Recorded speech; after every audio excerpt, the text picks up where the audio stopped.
დღეს 31 მარტი ტრანსგენდერთა ხილვადობის საერთაშორისო.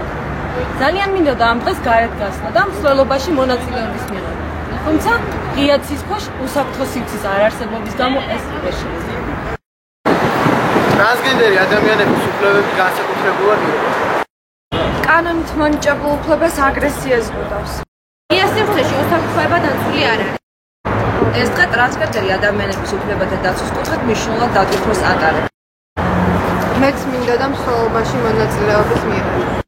ტრანსგენდერი ადამიანებისთვის შეკრების და აზრის გამოხატვის უფლებას ქართული კანონმდებლობა არ იცავს. რეალურად ქუჩაში გამოსვლა შეუძლებელია. ტრანსგენდერი ადამიანები მინიჭებული უფლებებითაც კი ვერ სარგებლობენ. დღეს ტრანსგენდერთა ხილვადობის საერთაშორისო დღეა. გილოცავთ.